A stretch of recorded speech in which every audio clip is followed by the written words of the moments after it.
All right, what we have discovered is that once upon a time it had a really nice hardwood floor that is salvageable in at least this social area. We're still calling it the social area. I wondered about these two classrooms, whether they would be adequate in size to be bedrooms, and I think they are. We've got free-floating cobwebs throughout. Got some water damage up there. Some water damage there, something that shows there's some water damage here. That's solid. We've got... Now we're going to read from the book of the Gospel of Matthew. We're going to take it up and open up our Bibles. I got 3 lecterns.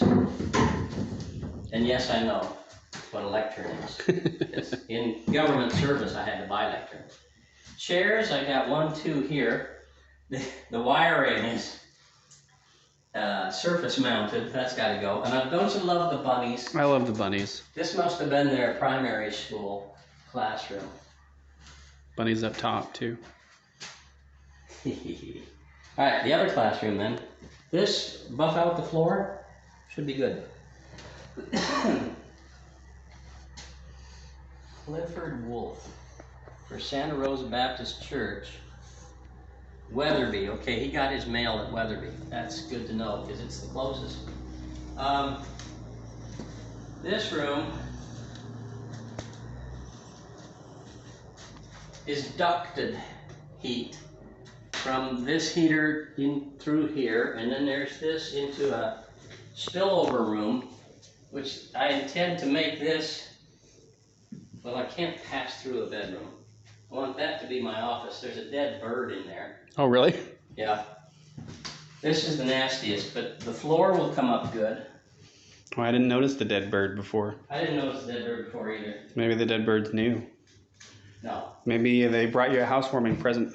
No, and then whatever was helping demolish the dead bird made this little pile of feathers over here. And this would look like water damage, but again, if you've got water damage, if you've got water penetration in a place that hasn't been inhabited for 7 years, wouldn't you expect it to be catastrophic by now? And this is not bad. No. You can patch that easily enough, but I'll kind of want to redo all of the electrical that's behind it. The paneling might actually be able to stay for a while in this room. Mm-hmm. It's ugly, but... And then back to the chapel. I wonder if this was kind of like the pastor's... Well, they might have had a day school or something too, because here's the alphabet where you hang your coats. Mm-hmm. So, the rinky-dinky day school. And that heat then was ducted into this room through here. It's all kind of added on. I'll talk more about the history. Ooh, can you see the grain in this wood? Yeah. It kind of goes opalescent. Yeah. Nice.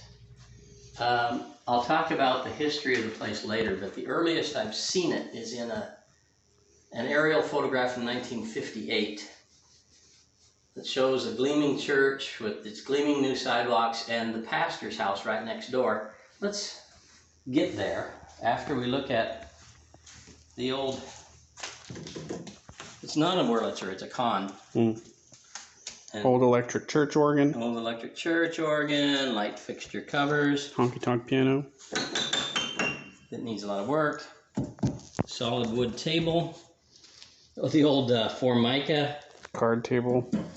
Breakfast table that Grandma used to have in her sunroom. What is this? Is this a cigarette dispenser?